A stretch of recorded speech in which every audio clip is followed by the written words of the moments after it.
আল্লাহ বলে নাই বান্দা বানাইছি তোরে মাটি দে, তুই ঘুরে ফিরে বেড়া উপর দে, অফিহা তাউদুন, হায়াত শেষ হলে তুই একটু মাটির তলে আসিস। কিরা কোন জায়গায় চাকরি করিস, আমেরিকা যাস, লন্ডন যাস, জাপান যাস, আমার তো খুঁজে বেড়ানোর সময় নাই, তুই একটু আসিস মাটির তলে। আল্লাহকে এইভাবে কইছে নাকি? আল্লাহ যদি কইতো যে তুমি একটু ইচ্ছে মতো আইসো, তাহলে আমরা কি করতাম? আল্লাহ কোনো মতো পারবো না। আমরা যা আকাম কুকাম করছি তাতে মাটির তলে গেলি তুমি থোবা না, তোমার ভালোই চিনি, আমরা যাব না মাটির তলে। আল্লাহ বলে নাই, আল্লাহ কি বললেন? অফিহা নুইদুকুম, তোমারে আমি ফিরে এনেই ছাড়বো। রাজা হও, বাচ্চা হও, প্রেসিডেন্ট হও, মন্ত্রী হও, এই আরবি হও, বিডিআর হও, অফিসার হও, চৌকিদার হও, কৃষক হও, মূর্খ হও, শিল্পপতি হও, রাষ্ট্রপতি হও, ভগ্নিপতি হও আর দুলোভাই হও, কোনো পতিতে কাম হবে না। অফিহা নুইদুকুম, এ মাটির নিচে আমি এনেই ছাড়বো। ক্বালা তাআলা وأقم الصلاة طرفي النهار وزلفا من الليل إن الحسنات يذهبن السيئات ذلك ذكرى للذاكرين صدق الله مولانا العظيم وصدق رسوله النبي الكريم سبحانك لا علم لنا إلا ما علمتنا إنك أنت العليم الحكيم جزى الله عنا محمدا ما هو أهله سبحان الله وبحمده سبحان الله العظيم رب اشرح لي صدري ويسر لي أمري واحلل عقدة من لساني يفقه قولي رب زدني علما اللهم أرنا الحق حقا وارزقنا اتباعه وأرنا الباطل باطلا وارزقنا اجتنابه সকলে বলি আমিন। একটু দুরূদ শরীফ পড়ি। আল্লাহুম্মা সাল্লি আলা মুহাম্মাদিন ওয়া আলা আলি মুহাম্মাদ কামা সাল্লাইতা আলা ইব্রাহিম ওয়া আলা আলি ইব্রাহিম إنك حميد مجيد اللهم بارك على محمد وعلى آل محمد كما باركت على إبراهيم وعلى آل إبراهيم إنك حميد مجيد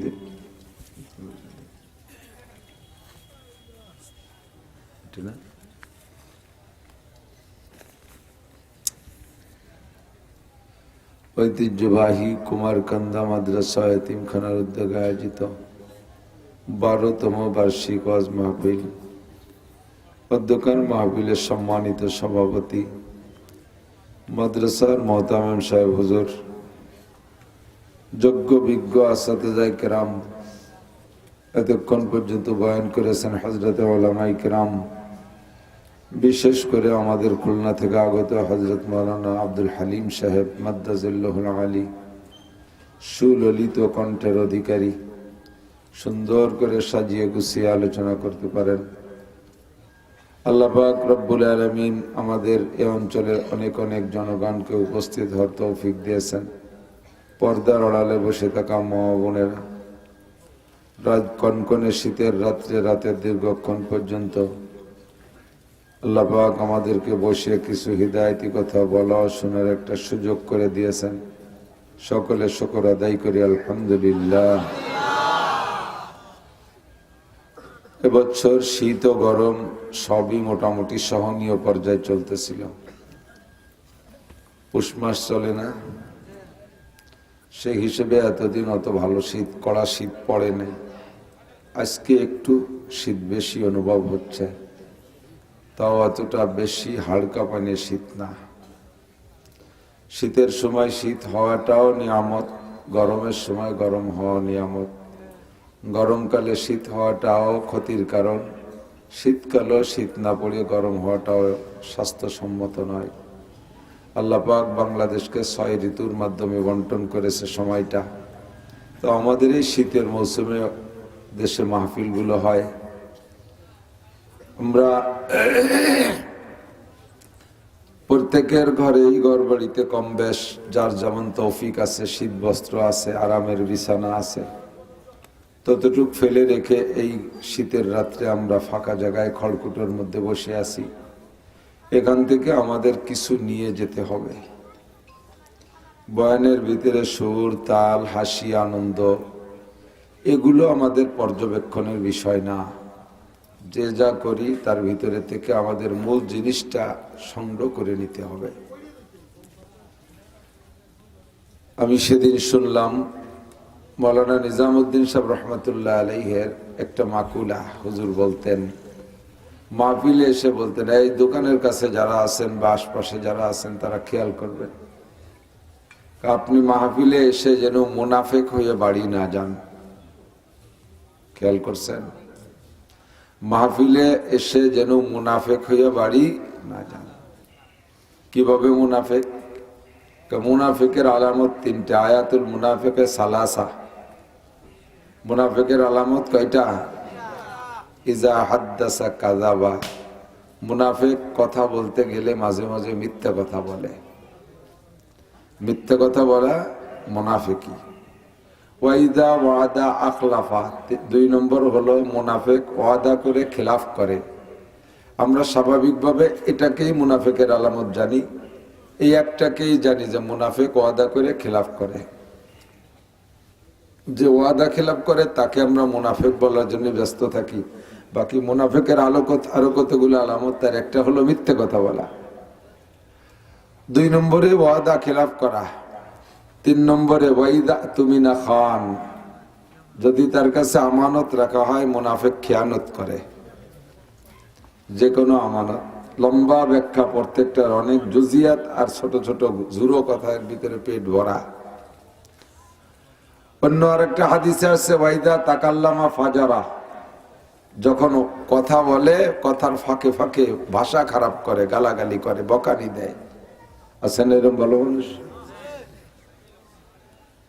আরেকটা হাদিসে আছে মুনাফিকের আরেকটা আলামত, মুনাফিক মসজিদে যায় সবার পিছে, বেরিয়ে আসে সবার আগে। ঢোকার সময় চরম অলসতাই, যাচ্ছি যাবানি যাচ্ছি যাবানি। সালাম ফিরানোর সাথে সাথে আর বসে থাকতে মনে চায় না। নামাজে একটু দেরি হলে বিরক্ত করে, এটাও মুনাফিকের আলামত। তো আমরা মাহফিলে আইসা যেন মুনাফিক হয়ে না যাই। কিভাবে? বাড়ির থেকে যারাই আসছে, ছেলেরা বাড়ি থেকে আসছে, বাড়ি থাকলে একটু লেখাপড়া করতে, করলো না, এখন বেরোয় আসছে। কোথায় যাইস? মা, ওয়াজ শুনতে যাচ্ছি। ওয়াজ শোনার নাম করে বাড়ির থেকে আসছে, আর এখানে এসে চার দোকান, চানাচুরির দোকান, বাদামের দোকান দিয়ে ঘুরে ফিরে বেড়াচ্ছে, ওয়াজ শুনতেছে না। তাহলে ও বাড়ি যাবে কি মোমেন হইয়া না মুনাফিক হইয়া? মুনাফিক হয়ে যাবে না? আমরা এখানে ওয়াজ শুনতে আসছি, কিয়ামতের ময়দানে আমাদের এই টাইমটার কিন্তু একটা হিসাব দেওয়া লাগবে, আমাকেও দেওয়া লাগবে। তোমাকে এত আদর যত্ন করে দক্ষিণবঙ্গের বিশাল কিছু কোয়েটে চাটকি চাটাম দেয়, নিজে বসায়। বেটা, তুমি এই 2-1.5 ঘন্টা বসাইয়ে কি দেশো মানুষে কও? যাওয়ার সময় খাও কম না, পয়সাও কম নাও না, দিলে কি তাই কও? আমাকে বলা হবে। এই 1-1.5 ঘন্টার হিসাব আমাকে আল্লাহর কাছে দেওয়া লাগবে কিনা? কথা বলেন, একটু বলেন। লাগবে না? লাগবে। ঘুম এসে গেছে তো মাশাআল্লাহ। আসার তো কথা, ঘুমের সময় তো। অন্যদিন তো এটাই শুয়ে পড়েন, আজকে মাহফিল বলে একটু কষ্ট করে রয়েছেন। তো এই আরামের ঘুম, আরামের বিছানা ফেলে রেখে সময়টা এখানে নষ্ট করতেছেন। আর আমরা বক্তারা তো সারা সিজন ধরেই শিয়ালের মতো দৌড়ই বেড়াতে থাই। গতকাল কি মাহফিল শেষ হয়েছে, আমার রুচির একেবারে সম্পূর্ণ বিরোধ। ওয়াজ তো করবই না, মানে মেজাজ এত গরম হয়ে গেছে। আমারে বসাই তুই এক বক্তা ওয়াজ দিয়ে কালেকশন দিয়ে 3 ঘন্টা, 11:15 আমার স্টেজে দিয়েছে। আমি নামি এলো 11টায়, আর সে দিলে 11:15টায়। তো ওয়াজের নামারও পরে আরো 1 ঘন্টা পরে আমারে দেশে। তারপর বহু লোক একেবারে খালি মুই আসতে পারি না, ঘন্টা খানিক নাড়াচাড়া করে চলে আসি। দামরাত থেকে সে জায়গা থেকে রওনা দিছি, ফজরের আজান দেশে বাড়ি আসলি, কুয়াশায় তো গাড়ি চালানো যায় না। তো আমরা সারা বছরই পরিশ্রম করি, আমাদের সয়ে গেছে মোটামুটি, কিন্তু এই শোয়াটা উপরে উপরে সয়ে নেই, ভিতরে কিন্তু এর একটা জের থেকেই যায়। পরিশ্রম মেহনতি পরিশ্রমী যারা আছেন, মাঠে ঘাটে কাজ করেন, সারা বছর পেঁয়াজ লাগান, রোদের মধ্যে লাগান, শীতের মধ্যে লাগান, ধান লাগান, আমরা দেখে আশ্চর্য হই এটা কি করে সম্ভব। কয় সয়ে গেছে। কেমন সইল? সইতে সইতে আপনার বয়স 50 থেকে 55 হতে হতে আপনার হাড়ের বল কমে আসবে, চোখের পাওয়ার কমে আসবে, সমস্ত সারা জীবনের পরিশ্রমটা তখনই আস্তে আস্তে জাহের হতে থাকবে, আস্তে আস্তে পড়ে যাবেন। তেমনি আমাদের সমবয়সী যারা, তারা তরুতাজা রয়েছে, একেবারে নকনকে টকটকে, আর আল্লাহ বাসারি চেহারা ভেঙে গেছে, স্বাস্থ্য দুর্বল হয়ে যাচ্ছি। যদিও আরামে থাকি, আরামে খাই, কিন্তু এই পরিশ্রমটা শরীরের ভিতরে বসে যায়, এটার ক্রিয়া একসময় জাহের হয়েই যায়। তো আমরা এই লম্বা সময় এভাবে এখানে সময় নষ্ট করি। আল্লাহ রসুল বলেন, লা তাজুলু কদামা ইবনে আদমা ইয়াউমাল কিয়ামাতি হাত্তা ইউসআলা আন আরবা। যুবক আমার দিক তাকাও, শোনা, বহুত আনন্দ করেছো, বহুত গল্প করেছো, অনেক জায়গা আনন্দ করার সময় তোমার আছে, এরপরে আমি ছেড়ে দেওয়ার পরে সারাটা রায় তো তোমার থেকে যাবে। ভালো করে মনে রাখবা, কিয়ামতে হাসরের ময়দানটায় প্রত্যেকের পাকে চুম্বকের মতো মাটিতে টেনে ধরবে, এক কদমও বাড়াইতে পারবে না, ইচ্ছা মতো টান দিয়ে একদিক চলে যেতে পারবে না। বিশাল ফাঁকা মাঠ, চেটিয়াল ময়দান, খোলা জায়গা। আল্লাহ সে জায়গা করে চকিদার, দফাদার, দারোগা, পুলিশ, র্যাব, কুবরা, যৌথ বাহিনী কিচ্ছু নাই, আবার সবই ভরা। ইচ্ছা মতো হাঁটতে পারবেন না, পায়ের নিচের থেকে শিকলে টেনে ধরবে, 4টে প্রশ্নের জবাব না দিয়া এক কদমও সামনে বাড়তে পারবেন না। বিশ্বাস আছে কোথায়? বিশ্বাস হয়? হাসরে মাঠ কি হবে, এটা কি বিশ্বাস? এখন তো 100% বিশ্বাস হয়ে যেতে বলেন তো না, তাই হয় নাকি? মরার পরে খেটা কোন জায়গায় মরবে, গুছাবে কি আল্লাহ, এ নিয়ে আমার আপনার চিন্তা করা লাগবে না। কোরআন শরীফের ভিতরে আপনার মানুষ মাটি দেওয়ার সময় কি বলেন? মিনহা খলাকনাকুম। পড়েন পড়েন পড়েন, মিনহা খলাকনাকুম। তরজমা কি? আল্লাহ বলেন, আমি আল্লাহ তাআলা তোমাদেরকে মাটি থেকে বানাইছি। পড়ি আমরা, কিন্তু আয়াতের তরজমার বলনেওয়ালা কে? আল্লাহ। আমাদের জবান দিয়ে আল্লাহ বলায়, মূল বলনেওয়ালা আল্লাহ। আল্লাহ কয় মিনহা খলাকনাকুম, মাটি দিচ্ছি আমরা। আর আমরা পড়ি, আমরা তোমাকে মাটি থেকে বানাইছে। বানানোওয়ালাকে আমি নাকি? মাইয়াতকে বানানোওয়ালা আমি না, মাইয়াতরে বানানোওয়ালা আল্লাহ, আমাকে বানানোওয়ালা আল্লাহ। কয় মিনহা খলাকনাকুম, বানাইছি তোমার এই মাটি দিয়া। অফিহা নুঈদুকুম, আমার দিক, অফিহা নুঈদুকুম, তুমি যেখানেই থাকো, ঘরে ইমারত রাবরি বর আসমা, ঘরে ইমারত রাবরি বর আসমা, আকিবত জেরে জমি গরদিন ইহা, আলা ইয়া সাকিনাল কসরিল মুআল্লা সাতুদফাদু আন করিবিন ফিত তুরাবি। 200-500 তালা দালান বানাইয়া সর্বোচ্চ তালায় যদি যে তুমি ঘুমাও, মরণের পরে তোমাকে কি ওখানেই রাখা হবে, নাকি সব তালার নিচে মাটির তলে আনা হবে? মাটির তলে আনা। মিনহা খলাকনাকুম ওয়া ফিহা নুঈদুকুম, তুমি বিমানেও যদি থাকো, তোমারে মাটির নিচে আনা হবে। দালানের মাথায় থাকো, মাটির নিচে আনা হবে। পাহাড়ের চূড়ায় থাকো, মাটির নিচে আনা হবে। কি বললেন? অফিহা নুঈদুকুম। এই আয়াতের দিকে খেয়াল করেন। আল্লাহ বলে নাই, বান্দা বানাইছি তোরে মাটি দে, তুই ঘুরে ফিরে বেড়া, উপর দে। অফিহা তাউদুন, হায়াত শেষ হলে তুই একটু মাটির তলে আসিস। কিরা কোন জায়গায় চাকরি করিস, আমেরিকা যাস, লন্ডন যাস, জাপান যাস, আমার তো খুঁজে বেড়ানোর সময় নাই, তুই একটু আসিস মাটির তলে। আল্লাহকে এইভাবে কইছে নাকি? আল্লাহ যদি কইতো যে তুমি একটু ইচ্ছে মতো আইসো, তাহলে আমরা কি কইতাম? আল্লাহ কোনো মতেও পারবো না। আমরা যা আকাম কুকাম করছি, তাতে মাটির তলে গেলি তুমি থোবা না, তোমারে ভালোই চিনি, আমরা যাব না মাটির তলে। আল্লাহ বলে নাই, আল্লাহ কি বললেন? অফিহা নুঈদুকুম, তোমারে আমি ফিরে এনেই ছাড়বো। রাজা হও, বাচ্চা হও, প্রেসিডেন্ট হও, মন্ত্রী হও, এই আরবি হও, বিডিআর হও, অফিসার হও, চকিদার হও, কৃষক হও, মূর্খ হও, শিল্পপতি হও, রাষ্ট্রপতি হও, ভগ্নিপতি হও আর দুলোভাই হও, কোনো পতিতে কাম হবে না। অফিহা নুইদুকুম, এ মাটির নিচে আমি এনেই ছাড়বো। ঠিক না? এবার কয় আমারে বাঘে খেয়ে ফেলাইছে, আমার তো মাটির নিচে নিতে পারলে না। আমি আগুনি পুড়িয়ে গেছি, আমারে তো মাটির নিচে নিতে পারলে না। ও বন্ধু, যে জায়গায় যাও লাস্ট ফিনিশিং কিন্তু মাটির তলে। বাঘে তোমারে খাইছে, বাঘ মরে যাবে কোন জায়গা? বাঘ মরে মাটির তলে যাবে না? বাঘে তোমারে খাইছে, বাঘ মরে মাটির তলে যাবে, তার পেটের মাধ্যমে মাটির তলে যাবা। আগুনে পুড়াইছে, সাইটুকি উড়ে আকাশে চলে যাবে, ও মাটির তলে যাবে, সেভাবে মাটির নিচেই যাবা।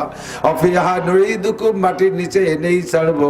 আবার মনে রাখো, কিয়ামতের ময়দান সম্পর্কে আল্লাহ বলেন অমিনহা নুখরিজুকুম, অমিনহা নুখরিজুকুম। এ জায়গা আল্লাহ বলে নাই অমিনহা তাখরুজুন। নুখরিজুকুম মানে বের করে ছাড়বো, আর তাখরুজুন মানে বের হবা। আল্লাহ এ বলেন না যে বান্দা কে কোন জায়গা মরে মাটির তলে কোন আগান বাগানে রয়েছিস আমি তো তালাশ করে পাচ্ছি না, যার যার দায়িত্ব দিলাম তোরা একটু হাসরের মাঠে আসিস। আল্লাহকে এই কইছে নাকি?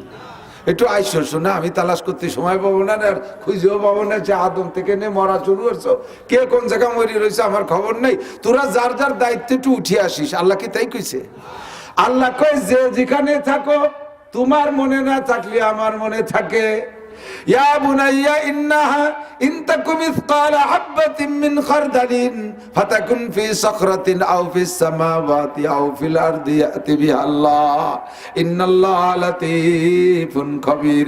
লুকমান হাকিম আলাইহিস সালাতু ওয়াস সালাম তার ছেলেকে বলে, ইয়া বুনাইয়া ইন্নাহা ইন তাকুম মিসকালা যাররাতিন হাববাতিন মিন খারদালিন, যদি একেবারে ছোট থেকে ছোট একটা সরিষার দানা, তারও ভাগ করতে করতে জাররা বানায় ফেলাও, এও যদি থাকে কোথায়? মাটির নিচে, পাথরের তলে, কালো পাথরের নিচে যদি লুকাইয়া থাকে, 7 তবক জমিনের নিচে একটা কালো পাথরের উপরে কালো মিসমিসে একটা পিপিলিকাও যদি হাঁটে, আমার আল্লাহ পিপিলিকাটাকে দেখে, ওই লুকানো সরিষাটাকে আল্লাহ পাক দেখে, ওর পায়ের আওয়াজ, ওই পিপিলিকার পায়ের আওয়াজটা আমার আল্লাহ শুনে। ইন্নাহু লাতীফুন লাতীফুন ইন্নাহু লাতীফুন খবীর। আল্লাহ পাক রব্বুল আলামিন যত গোপন আর যত চিকন কথা আছে সবই আল্লাহ শোনে এবং জানে। লুকায় পালায় থাকার কোনো কায়দা একটু বলেন না? থাকার কায়দা আছে? আল্লাহ কই তোমারে বেরোয় আসতে বললে তুমি আসতে না।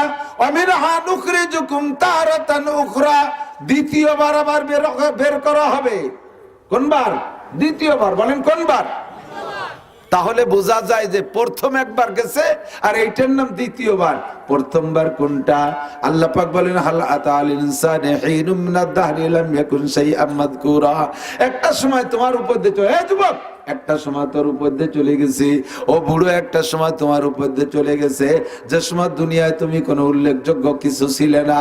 আমার বয়স এখন 53, 55, 54 বছর আগে আমার কোনো অস্তিত্ব ছিল নাকি? কথা বলেন। আপনার বয়স 60 বা 60 বছর আগে আপনার আব্বাও চিনতো না, ঠিক না? আপনার বয়স 70, 72 বছর আগে আপনার মাও আপনারে চিনতো না। আমরা কেউ কিছু উল্লেখযোগ্য ছিলাম না। সেখান থেকে আল্লাহ পাক আমাকে প্রথমবার বানাইলেন, এরপরে মাটির নিচে নেওয়ার পরে দ্বিতীয়বার হাসরের মাঠে উঠাইবেন। উঠাইয়া আমাকে ময়দানে মাহশারে জমা করা হবে। একজনও কোথাও লুকায় পালায় থাকতে পারবো না। আইসা আল্লাহ পাকের সামনে দাঁড়ানো লাগবে। আল্লাহর সামনে যে একটা চেকপোস্ট আছে, আল্লাহর সামনে চেকপোস্ট আছে, ওই চেকপোস্ট অতিক্রম করে যাওয়াই লাগবে, নইলে জান্নাতে যাইতে পারবেন না। ওই চেকপোস্ট অতিক্রম করে যাওয়ার জন্য ওই জায়গা আমাকে আপনাকে 4টে প্রশ্ন, একটু মুখে বলেন কয়টা? আমি মস্ক এজন্যই করাই যাতে কিয়ামতের ময়দানে অস্বীকার করতে না পারেন যেই কথাগুলো কোনোদিন উলামায়ে কেরামের কাছ থেকে শুনি নাই। হাদিস কোরআনে আছে মা ইয়ালফিজু মিন কাওলিন ইল্লা লাদাইহি রাকিবুন আতীদ কিরামান কাতিবিন ইয়ালামুনা মা তাফআলুন। এনি ম্যান এভরিবডি, প্রত্যেকটা মানুষের সাথে 2 জন করে ফেরেশতা আছে লেখক। এই ফেরেশতারা আমার আপনার সবকিছু লেখে। আর মা ইয়ালফিজু মিন কাউলিন ইল্লা লাদাইহি রাকিবুন আতীদ। মনের ভিতরে হাজারো প্রকার কুকল্পনা হইলে ওইটা আল্লাহ পাক ফেরেশতাদেরকে দিলে লেখায় না। যখন ওইটা বাস্তবে হাত বা যে কোনো অঙ্গের মাধ্যমে বাস্তবায়ন হয় তখনই ওইটাকে লেখায়। আর কথাটা যখন জবান দিয়ে বের হয় তারপরে লেখায়। মনের মধ্যে ঘন্টার পর ঘন্টা কুকল্পনা করতেছেন, এইটা বলবো ওইটা বলবো সেইটা বলবো, যতক্ষণ না বলবেন আল্লাহ পাক লেখেন, লিখতে নিষেধ করেন, লেখে না। যখনই বলা হয় তখন লেখা হয়। আপনারা স্বীকার করেছেন 4টি প্রশ্নের জবাব দিতে হবে। তার ভিতরে 1 নম্বরে আন উমরিহি ফিমা আফনা।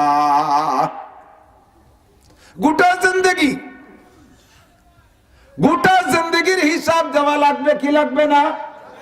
বলতে পারবেন? এখন বলতে পারবেন? যার যার জীবনে যতটুক চলে গেছে, আরে যেদিন থেকে আমি বুঝা শুরু করছি, না বুঝার সময়টা পড়ে থাকুক, যেদিন থেকে আমি বুঝা শুরু করছি সেই দিন থেকে আজকে পর্যন্ত কে কি করছেন, পাই টু পাই, সেকেন্ড টু সেকেন্ড হিসাব দেওয়ার কাহারও ক্ষমতা আছে? আজকে কি বার? রবিবার গেল, এমনকি গত রবিবারের দিন বলে কি খাইছি তাই মনে নাই। আছে? 1 সপ্তাহের হিসাব দেওয়ার উপায় নাই। হিসাব দেওয়া লাগবে কি লাগবে না? হাসিবু ক্বাবলা আন তুহাসাবু ওয়াজিনু ক্বাবলা আন তুওয়াজানু। আল্লাহর নবী বলেন, বান্দা হে আমার উম্মত, কিয়ামতের ময়দানে তোমাকে হিসাব দিতেই হবে। সেই দিন হিসাব দিতে পারবা না, কাজেই হিসাবটা আমি সহজ করে দিচ্ছি। হাসিবু ক্বাবলা আন তুহাসাবু। আল্লাহর সামনে হিসাব দেওয়ার আগে দৈনন্দিন হিসাবটা তোমারটা তুমি মিলায় নাও, প্রত্যেক দিনের হিসাবটা তুমি মিলাও। সাহাবায়ে কিরাম জিজ্ঞেস করলেন, মাতা হাসাবু হাসিবু ইয়া রাসূলুল্লাহ, হুজুর দৈনন্দিন হিসাব কখন কিভাবে করব? হুজুর শিখাই দিলেন, ইজা আবাইতুম ইলা ফিরাশিকুম বাদাল ইশা। ইশার নামাজ পড়ে যখন বিছানায় খানাকে যে তোমরা শুইবা, ওই বিছানায় শুয়ে প্রত্যেক দিনের হিসাবটা প্রত্যেক দিন করো। ঘুম থেকে উঠা বিছানায় আসা পর্যন্ত, বিছানা থেকে উঠে বিছানায় আসা পর্যন্ত 15, 16, 18 ঘন্টা যে যেটুক আমরা সময় লাগাইছি দিন বইরা, এই সময়টুকের হিসাব লাগাই। আরে ঘুম থেকে উঠে আমি এ পর্যন্ত কি করেছি? ফজরের নামাজ পড়ছি কিনা, জোহরের নামাজ পড়ছি কিনা, আসরের নামাজ পড়ছি কিনা, মাগরিবের নামাজ কিভাবে পড়লাম, ঈশার নামাজ কিভাবে পড়লাম, সকালে নাস্তা কোথায় খাইলাম, চার দোকানে যে কি বললাম, কার সাথে কি করলাম, দৈনন্দিনের হিসাব যদি ডেলিটা ডেলি মিলাই, এইটা মিলানো সম্ভব। যদি তোমার এই হিসাবের ভিতরে, আমার দিক তাকান, যদি তোমার হিসাবের ভিতরে 10টা 20টা গুনাহ ধরা পড়ে, ওই জায়গায় ডান কাতে শুইয়া হাতটারে গালের নিচে দিয়া, ডান কাতে শুইয়া হাতটারে গালের নিচে দিয়া, মুখের নিচে দিয়া, ডান কাতেও শুইবেন, পারলে উত্তর শীতেনে শোবেন। আবার এলাকায় প্রসিদ্ধ আছে, কয় উত্তর শীতেনে বাইসে থাকতে সুতি নাই। উত্তর শীতেনে শোয়া মানে মরা, ওভাবে চুষ নেয়া। আল্লাহ কেন উত্তর শীতেনে শোয়া অবস্থায় যদি আজরাইল ওই অবস্থায় পাইয়ে যায়, কলে লাইন মতো আছে জন মারিয়ে দিয়ে যায়। ওই টেনশন করে লাভ নাই। উত্তর শীতেনে আপনি শুইবেন, আমার বডির দিকে তাকান, আমি যেভাবে বসা আছি না, এইভাবে যদি আপনার বডিটা ভাঁজ থাকে, এইভাবে ডাইন কাতে শুইলে আপনার বডির মধ্যে মোহাম্মদ শব্দ লেখা হয়ে যায়। আমাদের বাংলাদেশ থেকে উত্তর দিক কাতে শুইলে কিবলা আমাদের মুখের দিক পড়ে, ঠিক না? আর আরবিতে লিখতে হয় কোন দিক দিয়ে? ডান দিক দিয়ে লিখতে হয়। তাহলে কিবলাকে যদি সামনে করে দাঁড়াই, ডান দিক হবে উত্তর দিক। আমি যদি উত্তর দিক কায়তে হইয়া উত্তর দিক মাথা দিয়ে ডান কাতে শুই, এই বডি ফিগারে, বডির মধ্যে মোহাম্মদ শব্দ লেখা থাকে। মিমে মাথা, মাথায় মিম, হাতের এই ভাঁজটা হা, এই কেনুর এই ভাঁজটা হা, পাশার এই মোড়টা আর একটা মিম, হাঁটুর নিচে দাল, হয় না? মিম হা মিম দাল, মোহাম্মদের ফিগার নিয়ে শুইছেন। আল্লাহর পক্ষ থেকে সিদ্ধান্ত, এদিক তাকান, প্রত্যেক কাজের শুরুটা হইতে হবে সুন্নতি ভাবে, শেষটা হবে সুন্নতি ভাবে। মাঝের টুক যদি এলোমেলো হয়, সমস্যার কারণে আল্লাহ তাআলা মাফ করে দেয়। খাওয়ার সময় বসবেন কিভাবে? খাওয়ার সময় বসবেন সুন্নতি তরিকায়, 2 হাঁটু উঠাইয়া, অথবা তেত সুরতে, অথবা 1 হাঁটু পায়ের, 1 পা ভাঁজ দিয়ে পায়ের নিচে দিয়ে, আর 1 হাঁটু খাড়া করিয়ে, হ্যাঁ, 1 হাঁটু উঠাইয়া, অথবা দনু হাঁটু উঠাইয়া, অথবা আত্মাহেতু সুরতে, এই খানা কাজ শুরু। হুজুর আমার যে বুড়ি, ও তো আমি ওই পারবো না, তো বেশিক্ষণ থাকতে, আমার রানে মোটা মোটা ওভাবে বাজি হয় না। আর আমার মজা হবে তো আমি পারি উঠবো না। শুরুটা করেন এক আধা মিনিটের জন্য শুরু করেন এই 3 তরিকার এক তরিকায়। এরপরে পারেন না আপনি শুয়ে খান, পারেন না চেয়ারে বসে যান। শুরুটা করেন সুন্নতি ভাবে, আবার শেষকালে খানা খাওয়া শেষে সুন্নতের মাধ্যমে সেটিয়ে সিটিয়ে পরিষ্কার করে ধুয়ে মুছে পরিষ্কার করে খান। বা শুরু হয়েছে সুন্নতি, শেষ হবে সুন্নতি। মাঝে যেটুকু এলোমেলো হয়েছে দুই পাশের সুন্নত থাকার কারণে আল্লাহ ওটুক মাফ করে দেবে। আল্লাহু আকবার। রাতের বেলা শোবেন আপনি সুন্নতি তরিকায় ডান কাত হইয়া, শুইয়া আপনি হিসাব করবেন ঘুম থেকে উঠে আমি এ পর্যন্ত কি করেছি। যুবক মনে রাখো, পর্দার আড়ালে মা বোনরা দিন ভরে কাজ কাম করবা, শোয়ার সময় হিসাব লাগাইবা। যদি তোমার আমলনামায় কিছু গুনাহ ধরা পড়ে ওই গুনাহগুলোর থেকে তওবা করে নিতে হবে। ওই গুনাহ থেকে তওবা করতে হবে একেবারে অন্তর থেকে তওবা, একেবারে অন্তর ফ্রেশ। তওবা করার সময় মুখে আস্তাগফিরুল্লাহর নাম তওবা না, মুখে আস্তাগফিরুল্লাহ তওবার একটা ফর্মালিটি, তওবারে বুঝার একটা পদ্ধতি যে আমি কি তওবা করতেছি। আস্তাগফিরুল্লাহ রব্বি, আমি ক্ষমা চাইতেছি আমার রবের কাছে। আস্তাগফিরুল্লাহ রাব্বি, আমি ক্ষমা চাই আমার রবের কাছে। কিসের থেকে? মিন কুল্লি জামবিন, সমস্ত গুনাহ থেকে। কুল্লু জামবিন মানে সমস্ত গুনাহ, বিগত জীবনের সমস্ত গুনাহ থেকে ক্ষমা চাই। আর ওয়াতুবু ইলাইহি, আমি তওবা করিতেছি। এই পর্যন্ত গেল হলো ইস্তেগফার। ইস্তেগফার মানে ক্ষমা চাওয়া। আর সামনে যেটুক বলবো এটুকু হলো তওবা। তওবা মানে প্রতিজ্ঞা করা, গুনাহ না করার অঙ্গীকার করা। ওয়াতুবু ইলাইহি, আমি আল্লাহর কাছে তওবা করিতেছি, আল্লাহর দিকে প্রত্যাবর্তন করলাম। তার মানে এতদিন গুনার মধ্যে ছিলাম, এখন নেকির মধ্যে আসলাম, ওয়াদা করলাম আর গুনাহ করব না। এই হলো তওবার ভাষা। বাকি এগুলো সব অন্তরের সাথে সেট করা। কিসের থেকে ক্ষমা চাই? মদ খাইছি তার থেকে ক্ষমা চাই, বিড়ি খাইছি তার থেকে ক্ষমা চাই, সুদ খাইছি তার থেকে ক্ষমা চাই, ঘুষ খাইছি ক্ষমা চাই, জিনা করছি ক্ষমা চাই, চুরি করছি ডাকাতি করছি ক্ষমা চাই, জাতির হক মারছি এর থেকে ক্ষমা চাই, নামাজ পড়ি নাই ক্ষমা চাই, রোজা রাখি নাই ক্ষমা চাই, দাড়ি কাটছি ক্ষমা চাই, টাকনুসিয়ে প্যান্ট পাজামা করছি পরছি ক্ষমা চাই, ফেসবুক ইউটিউবে ল্যাংটা ছবি দেখছি ক্ষমা চাই, পরের মেয়ের সাথে বেপর্দা করছি ক্ষমা চাই, মহিলারা বলবে পর পুরুষের থেকে পর পুরুষের সাথে বেপর্দা করছি ক্ষমা চাই, যত গুনাহ করেছি, গান শুনছি বাজনা শুনছি সব কিছু থেকে ক্ষমা চাই।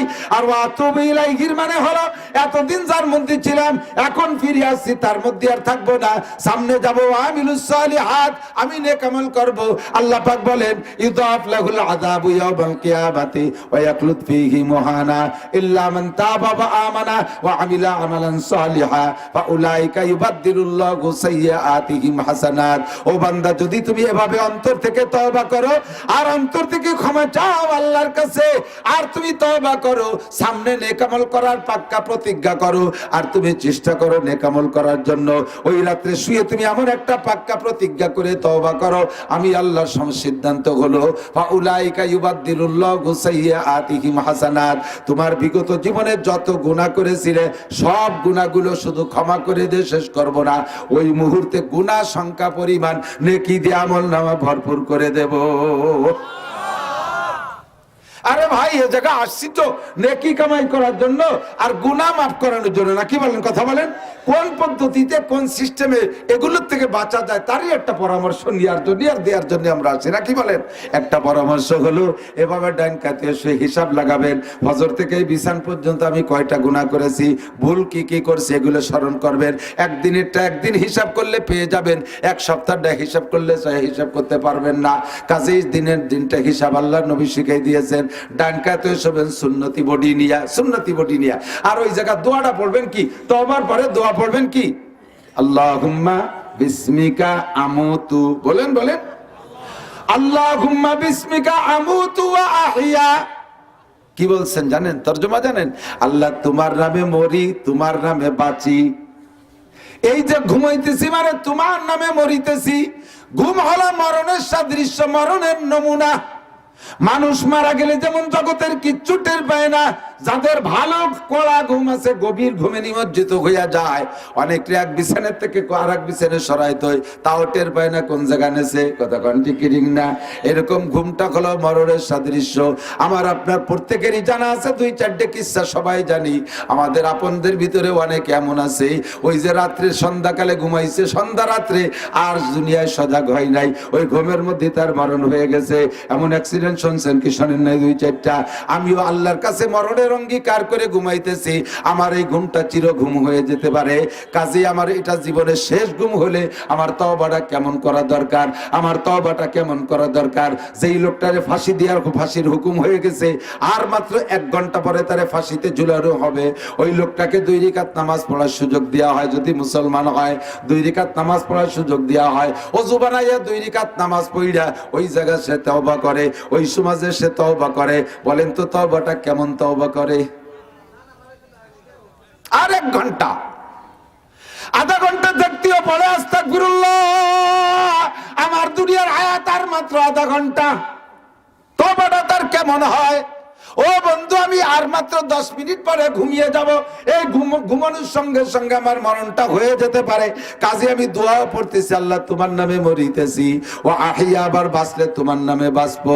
সকালবেলা ঘুম থেকে উঠে আবার দোয়া পড়েন কি, আলহামদুলিল্লাহিল্লাযী আহিয়ানা বাদামা আমাতানা। সব প্রশংসা ওই আল্লাহর, যে আল্লাহ তাআলা আমাকে 6 ঘন্টা মেরে রাখার পরে আবার বাঁচাই দিয়েছেন। শব্দের তর্জমা কিন্তু তাই, আহিয়ানা বাঁচাই দিয়েছেন আমাদেরকে, বাদামা আমাতানা কিছুক্ষণ মেরে রাখার পরে, ওয়া ইলাইহিন নুশুর, এই আল্লাহ তাআলা 6 ঘন্টা মেরে রাখার পরে যেহেতু বাঁচাই দিতে পারছেন, স্থায়ী মরণ দেওয়ার পরে আবার কিয়ামতের ময়দানে বাঁচাইতে পারবে কি পারবে না?